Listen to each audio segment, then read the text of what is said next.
Friends, आज हम लोग पढ़ेंगे बायोसिंथेसिस ऑफ फैटी एसिड। मतलब बॉडी में फैटी एसिड कैसे बनता है, उसके सिंथेसिस कैसे होते हैं, फैटी एसिड के सिंथेसिस में कौन कौन से रिएक्शंस होते हैं, उनके बारे में हम लोग आज पढ़ेंगे। सो स्टार्ट करते हैं।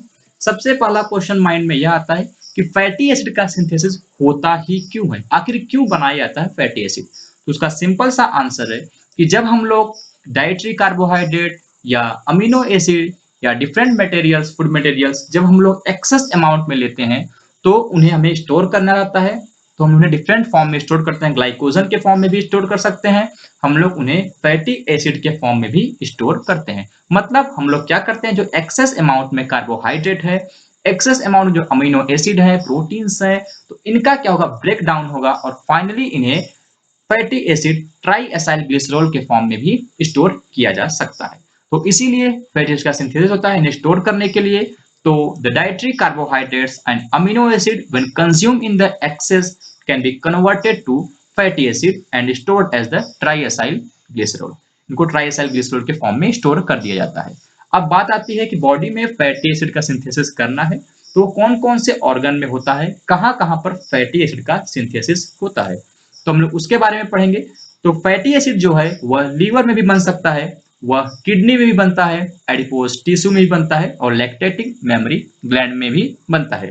तो यह मेन साइट हो गए जहां पे फैटी एसिड का सिंथेसिस होता है, liver, kidney, adipose tissue and the lactating mammary gland. इसको याद भी कर सकते हैं एक निमोनिक से, live in Ladakh. Live in Ladakh जो कि ये है, तो लिव में एल आई से आप लीवर रिप्रेजेंट कर सकते हैं और लद्दाख का एल ए से लैक्टेटिंग मेमोरी ग्लैंड और एडी से एडिपोज टिश्यू, के से किडनी। तो live in Ladakh, liver, kidney, adipose tissue और लैक्टेटिंग मेमोरी ग्लैंड, यह साइट है जहां पे फैटी एसिड का सिंथेसिस होता है। तो यह सिंपल सा बात है। अब बात करते हैं, देखिए ये तो बॉडी में कौन कौन से ऑर्गन में फैटी एसिड का सिंथेसिस होना है उसके बारे में है। अब बात आती है कि सेल में ही देखिए कोई भी चीज बनेगा तो सेल के अंदर ही बनेगा, वह सेल डिफरेंट ऑर्गन का हो सकता है। तो यह सेल के अंदर किस पार्ट में सेल के बनता है फैटी एसिड, तो वह है साइटोप्लाज्म ऑफ फैट सेल। तो सेल के साइटोप्लाज्म में फैटी एसिड का सिंथेसिस होता है।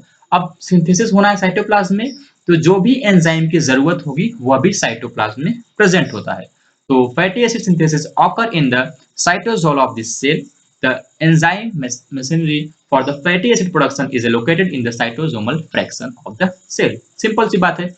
उसके बाद देखिए फैटी एसिड बनाना है तो डिफरेंट मटेरियल्स की जरूरत पड़ेगी, हमें कार्बन एटम की जरूरत पड़ेगी, हमें हाइड्रोजन की जरूरत पड़ेगी, हमें एनर्जी की जरूरत पड़ेगी। तो ये सब चीजें आती कहाँ से हैं, तो कार्बन की बात करें तो carbon atom acetyl coenzyme ए से आता है। कहाँ से आता है, एसिटाइल को एंजाइम ए से।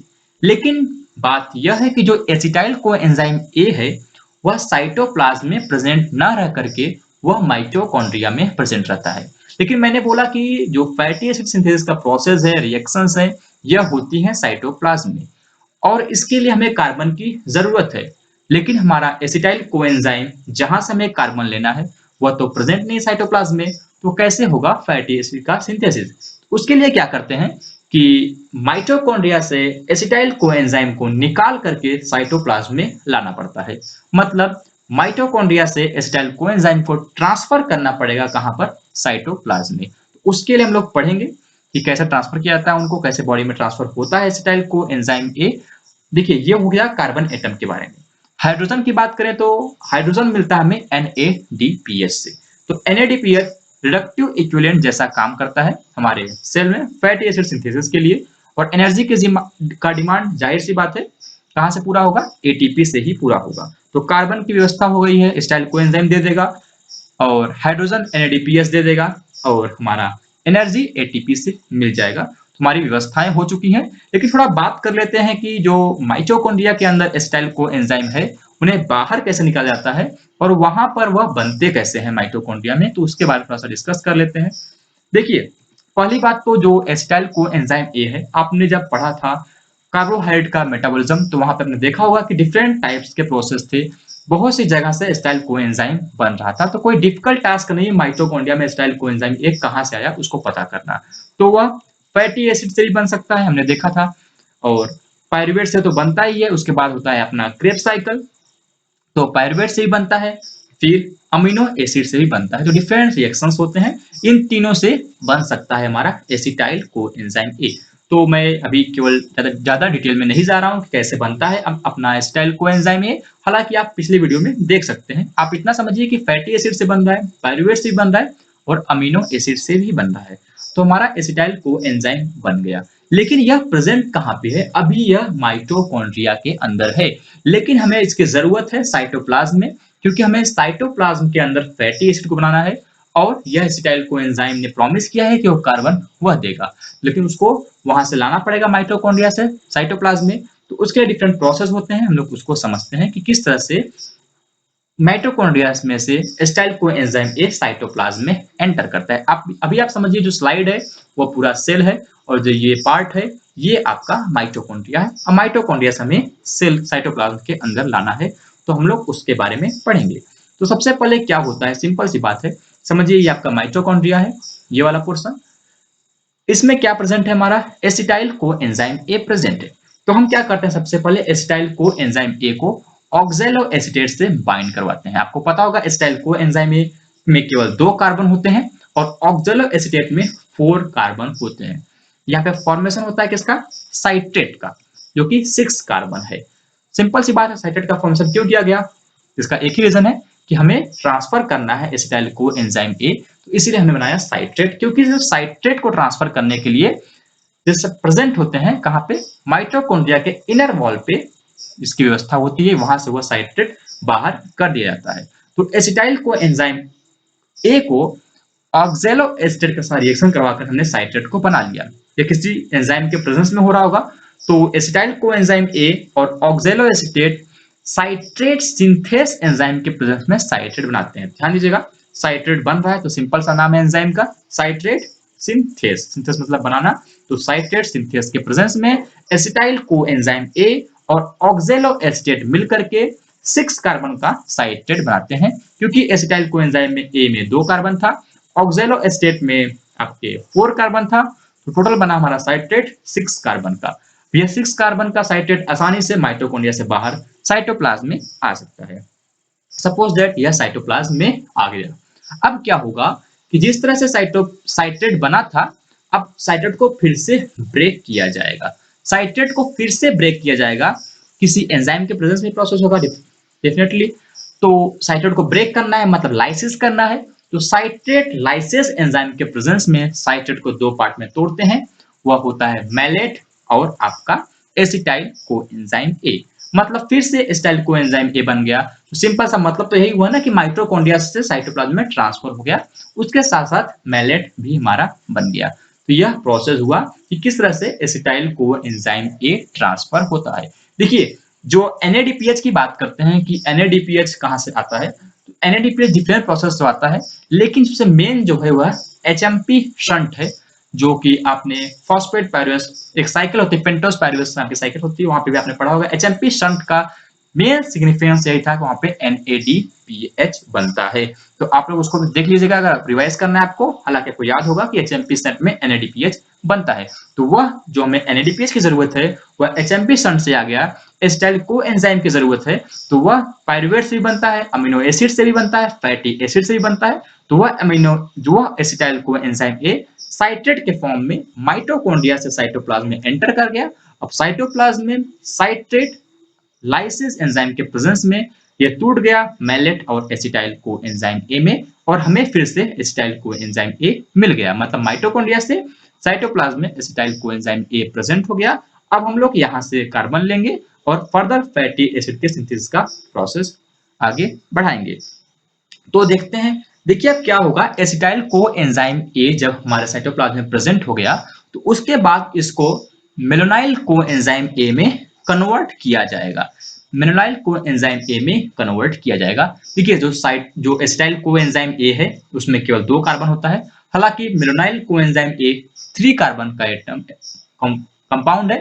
तो जब 2 कार्बन से 3 कार्बन में कन्वर्ट करना पड़ेगा तो हमें कोई कार्बोक्सिलेशन रिएक्शन करना पड़ेगा, क्योंकि कार्बन का एडिशन करना है। तो यहाँ पे होता है क्या, कार्बोक्सिलेशन रिएक्शन।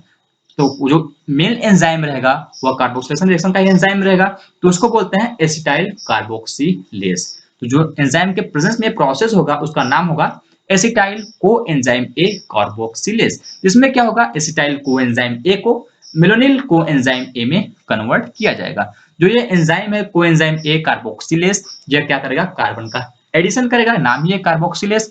यह मल्टी एंजाइम कॉम्प्लेक्स होता है। अब आगे पढ़ते हैं इसमें होता क्या है। सिंपल सा acetyl coenzyme A malonyl coenzyme A में कन्वर्ट कर दिया जाता है। हालांकि इतने सिंपल रिएक्शन नहीं होता है, मल्टी एंजाइम कॉम्प्लेक्स रिएक्शन है, तो इसमें डिफरेंट चीज का इन्वॉल्वमेंट होगा। इसमें एटीपी भी होगी, एटीपी की जरूरत होती है।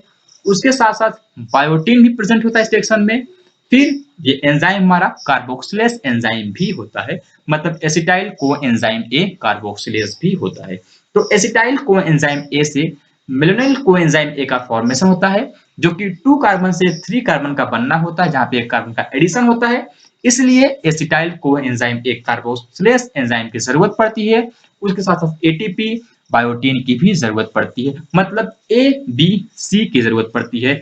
A for ATP, B for biotin, C for carboxylase. तो ये 3 चीजों की जरूरत से हमारा मेलोनिल कोएंजाइम ए बन जाता है।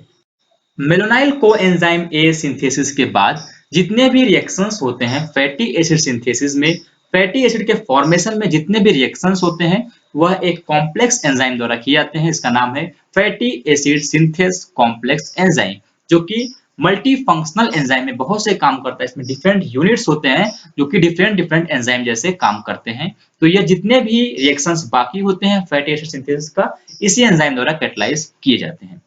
तो अगर हम यूकैरियोट्स की बात करें, मतलब ह्यूमंस की बात करें, तो इसके अंदर ये जो एंजाइम है, जो ये कॉम्प्लेक्स एंजाइम है fatty acid synthase complex enzyme, जिसको हम लोग शॉर्ट फॉर्म में एफएएस बोलते हैं, तो जो ये एफएएस कॉम्प्लेक्स सिंथेस एंजाइम है, यह डाइमर के फॉर्म में एग्जिस्ट करता है। तो यह डाइमर के फॉर्म में रहता है, तो उसके पास 2 आइडेंटिकल यूनिट होते हैं।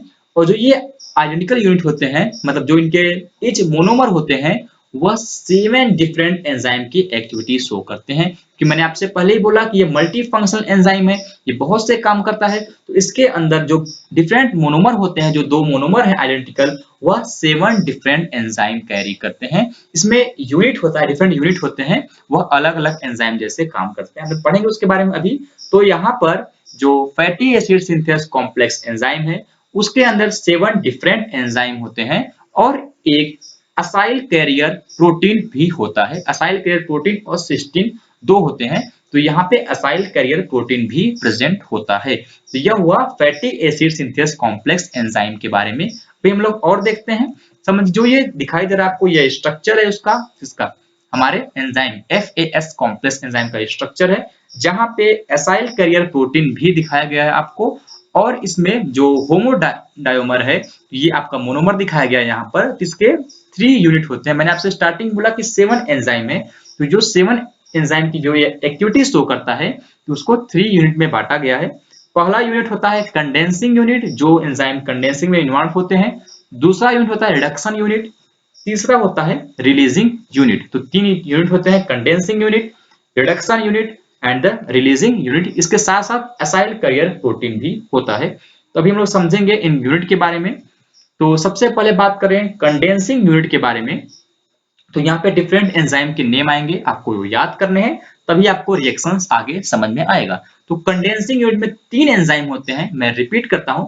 कंडेंसिंग यूनिट में 3 एंजाइम होंगे, रिडक्शन यूनिट में भी 3 एंजाइम होंगे, रिलीजिंग यूनिट में हालांकि सिंगल एंजाइम होते हैं, तभी तो 7 होगा, 3 3 कंडेंसिंग में, 3 रिडक्शन में और 3 रिलीजिंग में। तो कंडेंसिंग की बात करें तो कंडेंसिंग में जो एंजाइम होता है, सबसे पहला एंजाइम होता है असाइल ट्रांस असाइलेज। यह हुआ असाइल ट्रांस असाइलेज, अभी पढ़ेंगे इसके बारे में, इसका काम क्या होता है। उसके बाद होता है हमारा मेलोनिल ट्रांस असाइलेज। तो असाइल ट्रांस असाइलेज, मेलोनिल ट्रांस असाइलेज, फिर कीटो असाइल सिंथेस।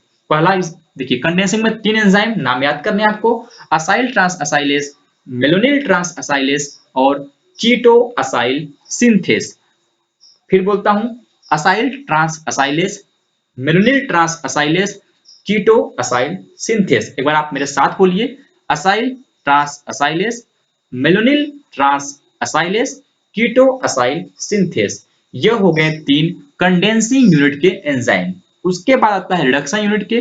तो रिडक्शन में क्या होता है, सबसे पहला एंजाइम जो होता है वह कीटो असाइल रिडक्टेस होता है। देखिए कीटो असाइल सिंथेस था कंडेंसिंग यूनिट में, रिडक्शन में क्या होगा कीटो असाइल रिडक्टेस। इसके बाद होता है डिहाइड्रोलेज, फिर होता है हमारा इनॉइल रिडक्टेस। तो रिडक्शन यूनिट में 3 एंजाइम कीटो असाइल रिडक्टेस, एक होता है डिहाइड्रोलेज, एक होता है इनॉइल रिडक्टेस। तो कंडेंसिंग में भी 3 थे, असाइल ट्रांस असाइलेज, मिलनिल ट्रांस असाइलेज, कीटो असाइल सिंथेस। रिडक्शन में भी 3, कीटो असाइल रिडक्टेस, डिहाइड्रोलेज एंड इनॉइल रिडक्टेस। ये हो गए कुल 6 एंजाइम। अब बचा रिलीजिंग यूनिट का, जो कि लास्ट में काम आता है, उसका नाम है थियोएस्ट्रेस। कौन सा? थियोएस्ट्रेस। तो ये 7 टाइप्स के एंजाइम एक्टिविटी शो करता है हमारा FAS synthase, fatty acid synthase complex enzyme. इन 7 टाइप के एंजाइम एक्टिविटी को शो करता है। उसके साथ साथ उसके पास होता है ACP, मतलब एसिटाइल एसाइल कैरियर प्रोटीन और सिस्टीन। ये 2 चीज होती है उसके पास, और ये 7 एंजाइम होता है। अब हम लोग फर्दर रिएक्शन के बारे में पढ़ेंगे, आगे रिएक्शन से होता क्या है उसके बारे में हम लोग डिस्कस करेंगे। तो सबसे पहले क्या होता है हमारे पास, देखिए था क्या, एसिटाइल को एंजाइम ए था। यह acetyl coenzyme A, acetyl coenzyme A ACP trans acylase के प्रेजेंस में, ये देखिए हमारे पास ये क्या है, देखिए यहाँ पे यह एसिटाइल को एंजाइम ए है, यह हमारा क्या है FAS मतलब फैटी एसिड सिंथेस ये है। इसके पास 2 हैं, सिस्टीन और ACP। मैंने बताया आपको एसाइल कैरियर प्रोटीन 2 प्लेस होते हैं। तो क्या होगा, ये एसिटाइल को एंजाइम ए जो है वह सबसे पहले जाके ACP पर यहाँ पर बाइंड करेगा। हमारा एसिटाइल को एंजाइम ए यहाँ पर जाके बाइंड करेगा, किसी एंजाइम के प्रेजेंस में रिएक्शन होगा। तो सिंपल सा है, सबसे पहला यूनिट था कंडेंसिंग यूनिट, उसका सबसे पहला जो एंजाइम था वह था हमारा एसाइल ट्रांस असाइलेज। तो यह देखिए जो एसिटाइल को एंजाइम ए है वह ACP वाले जगह पे जा रहा है, यहाँ से यहाँ पे जा रहा है। तो उस एंजाइम का नाम होगा, ये क्या होगा, दोनों आपस में रिएक्शंस होगा। किस एंजाइम के प्रेजेंस में? एसिटाइल को एंजाइम ए कहां पे जा रहा है ACP पर, हो क्या रहा है ट्रांस असाइलेज। तो एंजाइम का नाम है ACP coenzyme, acetyl coenzyme A ACP trans acylase. तो क्या है acetyl coenzyme A ACP trans acylase enzyme के प्रेजेंस में acetyl coenzyme A fatty acid synthase के ACP वाले पोर्शन पर जाकर के बाइंड करेगा और वह बनाएगा एसिटाइल SACP। तो क्या हुआ, सिंपल समझिएगा, acetyl coenzyme A, acetyl coenzyme A ACP trans acylase, trans acylase condensing unit है, पहला एंजाइम है। यह क्या करेगा, एसिटाइल कोएंजाइम ए को ACP से जाके अटैच कर देगा। तो यहाँ देखिए अटैच्ड हो गया। तो यह होता है सबसे पहला रिएक्शन, फॉर्मेशन होगा एसिटाइल SACP का। यह देखिए यहाँ पे क्या होता है कि ACP वाला साइड को खाली करना होता है, इसलिए फर्दर यह जो हमारा एसिटाइल कोएंजाइम है यह सिस्टीन वाले पार्ट पे चला जाएगा। तो यहाँ पे बनेगा एक नया कंपाउंड जो है एसिटाइल S एंजाइम, मतलब एसिटाइल SACP से एसिटाइल S एंजाइम बन जाएगा। ये वाला पोर्शन इसके ऊपर वाले पार्ट पे चला जाएगा। हालांकि फर्स्ट प्रोसेस में होता है acetyl coenzyme A ACP trans acylase, जो कि ACP पे बाइंड होता है, लेकिन उसके बाद वह सिस्टीन पे चला जाएगा और बन जाएगा एसिटाइल S एंजाइम। देखिए अब क्या होता है कि यहाँ पे एसिटाइल S एंजाइम से सिंपल सा आपका पाल्मिटेट का फॉर्मेशन हो सकता है। लेकिन क्या होता है, देखिए हमारे जो फैटी एसिड होते हैं उसमें इतने कम कार्बन या 2 कार्बन का फैटी एसिड नहीं होता है, फैटी एसिड में नंबर्स ऑफ कार्बन होते हैं। तो अभी हमें क्या करना है, कार्बन के नंबर को बढ़ाना है। लेकिन देखिए 7 एंजाइम थे मेरे पास, जिसमें से एक यूज हो चुका है, अभी 6 बचे हैं। तो अगर मुझे इन 6 एंजाइम में से, देखिए एक होता है हमारा कौन सा एंजाइम, सबसे लास्ट एंजाइम जो था थियोएस्ट्रेस, उसका क्या काम था, वो रिलीजिंग यूनिट था, मतलब उसको वहां पे सिंपल सा उसको फैटी एसिड को रिलीज करना था, फैटी एसिड को बनाना था, पाल्मिटेट को बनाने के लिए वो एंजाइम यूज होता है, हम लोग पढ़ेंगे। तो एक एंजाइम खत्म हो चुका है, एक लास्ट में यूज होगा, बचा हमारा 5 एंजाइम और बचे हैं, उनके बारे में हम लोग पढ़ते हैं। तो क्या होगा, अभी ये एसिटाइल S एंजाइम क्या होगा, यह पाल्मिटॉइल थियोएस्ट्रेस के प्रेजेंस में यह पाल्मिटेट का फॉर्मेशन कर देगा, मतलब सिंपल सा छोटा सा फैटी एसिड हमारा बन जाएगा। लेकिन यह ऐसा सिंपल होता नहीं, क्योंकि देखिए एसिटाइल S एंजाइम में नंबर ऑफ कार्बन्स बहुत ही कम है। हालांकि हमारे जो पाल्मिटेट है उसमें बहुत से कार्बन होते हैं, तो अभी हमें कार्बन का नंबर बढ़ाना है। तो यह कुछ ऐसे साइकिल चलते हैं, कुछ ऐसे डिफरेंट रिएक्शंस होते हैं जिससे कि नंबर बढ़ता है, तो हम लोग उसके बारे में पढ़ेंगे। लास्ट में जब ये साइकिल 2 to 6 बार रिपीट हो जाती है तो कार्बन का नंबर ज्यादा हो जाता है। अब बाद में फिर पाल्मिटाइल थियोस्टेरेस के प्रेजेंस में हम लोग पाल्मिटेट बना लेते हैं। हालांकि अभी ये प्रोसेस एसिटाइल कोएंजाइम ए से एसिटाइल एस एसीपी बनने के बाद फिर बनता है हमारा एसिटाइल एस एंजाइम, उसके बाद डिफरेंट रिएक्शंस होते हैं, फिर लास्ट में एसिटाइल एस एंजाइम ही बनता है, लेकिन उसमें नंबर ऑफ कार्बन ज्यादा होते हैं, जो कि पाल्मिटाइल थियोएस्टरेस जो कि एक रिलीजिंग यूनिट का एंजाइम है, वह पाल्मिटेट का फॉर्मेशन कर देता है। तो अभी हम पढ़ते हैं कि कौन से रिएक्शंस होते हैं जो कि कार्बन नंबर ऑफ कार्बन को इंक्रीज करते हैं। तो समझते हैं क्या होगा। जो हमारा एसिटाइल एस एंजाइम है, जो हमारा एसिटाइल एस एंजाइम है, वह क्या होगा, मेलोनिल को एंजाइम ए। मैंने बताया था आपको मेलोनिल में 3 कार्बन होते हैं, हम लोगों ने कार्बोक्सिलेशन रिएक्शन करवाया था एसिटाइल एंजाइम का, एसिटाइल को एंजाइम ए का, तो बनाया था मेलोनिल कोएंजाइम ए जिसमें 3 कार्बन थे। तो अब क्या करेंगे, इसी का एडिशन करेंगे नंबर ऑफ कार्बन को बढ़ाने के लिए। तो एसिटाइल एस एंजाइम में मेलोनिल कोएंजाइम को ऐड किया जाएगा, तो यह भी एक कंडेंसिंग रिएक्शन है। तो यहाँ पर भी एंजाइम यूज हो रहा है, तो किस यूनिट से एंजाइम आएगा, कंडेंसिंग यूनिट से भी ही एंजाइम आएगा, वह होता है मेलोनिल ट्रांस असाइलेज। मैंने आपको बताया था पहले ही कि 3 होते हैं कंडेंसिंग, एक होता है एसिटाइल ट्रांस असाइलेज या एसाइल ट्रांस असाइलेज आप बोल सकते हैं, दूसरा होता है मेलोनिल ट्रांस असाइलेज, उसके बाद हमारा आएगा कीटो एसिड एसाइल सिंथेस। तो अब होगा हमारा कौन सा, malonyl coenzyme A ACP trans असाइलेज। मतलब मैंने आपको देखिए, अब आपको समझ में आ रहा होगा कि ये एसीपी का साइड खाली क्यों हुआ था। अब यहाँ पर क्या जाएगा, मेलोनिल जाकर के बाइंड करेगा किस एंजाइम के प्रेजेंस में, malonyl coenzyme A ACP trans acylase के प्रेजेंस में जाके बाइंड करेगा और बनाएगा क्या, एसाइल मेलोनिल एंजाइम, जो कि यहाँ पे देखिए बन गया, यहाँ पे जाके बाइंड कर गया, बन गया क्या, एसाइल मेलोनिल एंजाइम। तो समझ में आया आपको, यह प्रोसेस यहां तक हुआ। मतलब acetyl S enzyme malonyl coenzyme से बाइंड हुआ, मेलोनिल कोएंजाइम जाकर के एसीपी वाले पार्ट पे ऐड हुआ, malonyl coenzyme A ACP trans acylase के प्रेजेंस में, और फॉर्मेशन हुआ असाइल मेलोनिल एंजाइम का। इसके बाद अब क्या होगा, तो हमारे कंडेंसिंग यूनिट खत्म हो चुकी है, अब होगा रिडक्शन शुरू होगा, क्योंकि रिडक्शन के भी 3 एंजाइम हमारे पास हैं। तो सबसे पहले होगा रिडक्शन इसका। उसके पहले देखिए 2 ही भी खत्म हुआ ना, एक हुआ हमारा असाइल ट्रांस असाइलेज, एक हुआ मेलोनिल ट्रांस असाइलेज। अभी हमारा बचा हुआ है क्या, कीटो असाइल सिंथेस। तो अभी कीटो असाइल सिंथेस का यूज किया जाएगा। तो जिससे क्या होगा, कीटो असाइल सिंथेस क्या करेगा, असाइल मेलोनिल एंजाइम को कन्वर्ट कर देगा बीटा कीटो असाइल में। किसमें, बीटा कीटो असाइल में। उसमें क्या होगा, सिंपल सा ये वाला जो ग्रुप था हमारा, जो सबसे पहले एसिटाइल कोएंजाइम ए था, वह आकर के यहाँ पर अटैच्ड हो जाएगा। तो देखिए जो ये लास्ट में आपको बना हुआ दिखाई दे रहा है कंपाउंड बीटा कीटो असाइल, तो क्या इसमें नंबर ऑफ कार्बन इंक्रीज हो गए हैं, जाहिर सी बात है 4 कार्बन हो गए। तो इसी तरह से ये प्रोसेस चलता है कार्बन को इंक्रीज करने के लिए। Acetyl S enzyme malonyl coenzyme A से बाइंड करता है, malonyl coenzyme A ACP trans acylase के प्रेजेंस में बनाता क्या है, असाइल मेलोनाइल एंजाइम। यह बीटा कीटो असाइल सिंथेस के प्रेजेंस में फॉर्म करेगा बीटा कीटो असाइल, जो कि यह जो हमारा पुराना था एसिटाइल कोएंजाइम, वह निकल करके बाइंड हो जाएगा फिर से एसीपी वाले पार्ट पे। तो यह कुछ इस तरह से प्रोसेस हुआ। अभी तक हमने केवल कंडेंसिंग यूनिट का रोल को पढ़ा कि किस तरह से बीटा कीटो असाइल का फॉर्मेशन हुआ, बीटा कीटो असाइल सिंथेस से बीटा कीटो असाइल का फॉर्मेशन हुआ। इसके बाद अब पढ़ना है रिडक्शन यूनिट का। तो क्या होगा, बीटा कीटो असाइल का होगा reduction in the presence of beta keto acyl reductase.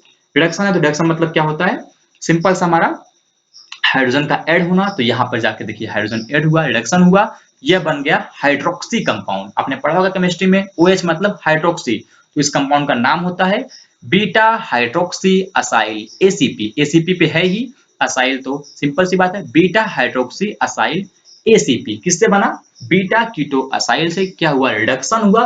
तो beta keto acyl reductase enzyme के प्रेजेंस में बीटा हाइड्रोक्सी असाइल एसीपी का फॉर्मेशन हुआ।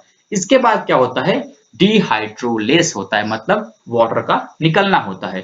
किस एंजाइम के प्रेजेंस में होगा, वह बीटा हाइड्रोक्सी असाइल डिहाइड्रोलेस के प्रेजेंस में क्या होगा, यहां से देखिए ये OH बाहर निकलेगा, यहां से हाइड्रोजन निकलेगा, डबल बॉन्ड बन जाएगा, तो यह बन गया इनॉइल।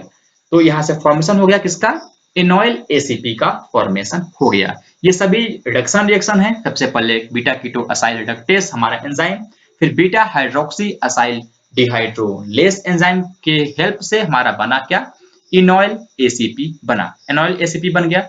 अब क्या होगा, हालांकि देखिए हमें डबल बॉन्ड नहीं चाहिए, तो हम क्या करेंगे, यहाँ पे फिर से हाइड्रोजन को ऐड करेंगे, किसके प्रेजेंस, कौन से एंजाइम के प्रेजेंस में, इनॉइल ACP रिडक्टेस के प्रेजेंस में। मैंने आपको सभी लिस्ट दिया था एंजाइम का, ये उसी के तहत आ रहे हैं सभी एंजाइम, कुल 7 एंजाइम होंगे, यह 6th नंबर का एंजाइम है इनॉइल ACP रिडक्टेस, जिससे क्या होगा, फॉर्मेशन होगा असाइल ACP का। तो लास्ट में हमारा असाइल ACP बन के तैयार है। हालांकि हमें असाइल एस एंजाइम की जरूरत थी, तो हमारा एसाइल एस ACP बन के तैयार है। किसके एंजाइम से, एनॉइल ACP रिडक्टेस से। इसमें क्या हुआ, ये डबल बॉन्ड को खत्म कर दिया गया, तो यह कंपाउंड हमारा बन के तैयार हो गया। अब हमारा इससे क्या होगा, एसाइल ACP, देखिए सिंपल सा है कि मुझे इस पार्ट को यहाँ से ये पार्ट पूरा उठ करके अब ऊपर जाएगा, जिससे कि असाइल ACP से असाइल एस एंजाइम बन जाएगा। तो ये क्या हुआ, असाइल ACP से ये वाला पार्ट देखिए ऊपर गया, तो यहाँ से बन गया क्या, असाइल एस एंजाइम, मतलब पूरा सर्कल हम लोग घूम के वहां पर आ चुके हैं। जो मैंने बोला था ना कि देखिए, जो मैंने आपको बताया था कि हम लोग के नंबर ऑफ कार्बन को इंक्रीज करने के लिए डिफरेंट रिएक्शंस होते हैं, तो वही रिएक्शन हुआ, तो हमारा फिर से लास्ट में एसिटाइल एस एंजाइम बन गया। हालांकि हम लोग नंबर ऑफ कार्बन को और बढ़ाने के लिए यही रिएक्शन 2 to 6 बार रिपीट करते हैं, जिससे कि नंबर ऑफ कार्बन और भी बढ़ जाते हैं। फिर उसके बाद लास्ट में जो फॉर्मेशन होता है एसिटाइल एस एंजाइम का, उसका हम लोग पाल्मिटाइल थियोएस्टर्स के प्रेजेंस में पाल्मिटेट का फॉर्मेशन करते हैं। हम जो देखते हैं अभी, तो जो ये था हमारा एसिटाइल एस एंजाइम, इसको पाल्मिटाइल थियोएस्टर्स के प्रेजेंस में हम लोगों ने पाल्मिटेट का फॉर्मेशन किया, मतलब इसको डिफरेंट सेपरेटली अलग कर दिया। तो यह हमारा इस तरह से कुछ यह रिएक्शन चलता है। उसके बाद हम लोग ये देखते हैं, देखिए अभी जो पाल्मिटेट का फॉर्मेशन हुआ, जो पाल्मिटेट का फॉर्मेशन हुआ वह ज्यादा बड़ा नहीं है, एक सिंपल सा फैटी एसिड है, लेकिन हमें इसका इलोंगेशन भी करना पड़ सकता है। फैटी एसिड के डिफरेंट टाइप्स होते हैं, डिफरेंट लेंथ से नंबर ऑफ कार्बन डिपेंड करता है, तो हमें इसका इलोंगेशन भी करना पड़ सकता है। तो उसका इलोंगेशन कहाँ पे होता है, हम लोग अब उसके बारे में पढ़ते हैं। तो फैटी एसिड का इलोंगेशन माइटोकॉन्ड्रिया में भी हो सकता है और एंडोप्लाज्मिक रेटिकुलम में भी होता है। बहुत सिंपल सा प्रोसेस है ये। एंडोप्लाज्मिक रेटिकुलम जो है, वहां पे मतलब जो इलोंगेशन है मैक्सिमम एंडोप्लाज्मिक रेटिकुलम में होता है एज कम्पेयर टू माइटोकॉन्ड्रिया की बात करें। देखिए जो माइटोकॉन्ड्रिया में हमें इलोंगेशन करना है, मतलब नंबर ऑफ कार्बन ही तो बढ़ाने हैं, तो माइटोकॉन्ड्रिया में जो कार्बन बढ़ते हैं वह एसिटाइल कोएंजाइम ए के एडिशन से बढ़ते हैं। लेकिन हालांकि एंडोप्लाज्मिक रेटिकुलम में जो कार्बन बढ़ते हैं वह मेलोनिल कोएंजाइम ए के प्रेजेंस में बढ़ते हैं, मतलब मेलोनिल कोएंजाइम ए के एडिशन में ही बढ़ते हैं। जैसे अभी हम लोग पढ़ा, जो रिएक्शन पढ़ा, उसमें हम लोग कैसे कार्बन के नंबर को इंक्रीज किया, हमने भी मेलोनिल कोएंजाइम ए को ही तो ऐड किया, किसके प्रेजेंस में, malonyl acyl trans acylase ACP trans acylase enzyme के प्रेजेंस में हम लोगों ने नंबर ऑफ कार्बन को इंक्रीज किया, मतलब मेलोनिल कोएंजाइम ए को ऐड किया तो नंबर ऑफ कार्बन इंक्रीज हुआ। तो सिंपल सी बात है, चेन इलोंगेशन में माइटोकॉन्ड्रिया में एसिटाइल कोएंजाइम ए को ऐड किया जाता है, हालांकि एंडोप्लाज्मिक रेटिकुलम में मेलोनिल कोएंजाइम ए को ऐड किया जाता है। हाइड्रोजन कहां से आता है, NADPH दोनों में आएगा। फिर एक सिंपल सी बात करें समराइज करने के लिए कि माइटोकॉन्ड्रिया में जो इलोंगेशन का प्रोसेस होता है वो सिंपल सा रिवर्स होता है, किसके, beta oxidation of the fatty acid. भी हम लोग पढ़ेंगे फैटी एसिड का बीटा ऑक्सीडेशन कैसे होता है। तो जस्ट माइटोकॉन्ड्रिया इसका रिवर्सल होता है, chain elongation of the mitochondria. और एंडोप्लाज्मिक रेटिकुलम की बात करें तो एंडोप्लाज्मिक रेटिकुलम में जो होता है वहां पे मेलोनिल कोएंजाइम ए के एडिशन से नंबर ऑफ कार्बन बढ़ता है, जो कि सेम है अभी जो हमने पढ़ा फैटी एसिड सिंथेसिस के प्रोसेस को। तो आई होप आपको समझ में आया कि फैटी एसिड बनता कैसे, ये उसके डिफरेंट रिएक्शंस थे, डिफरेंट प्रोसेस थे। अब हम लोग आगे पढ़ेंगे कैसे इसको रेगुलेट करते हैं, regulation of fatty acid. So thanks for watching the video, मिलते हैं नेक्स्ट वीडियो में।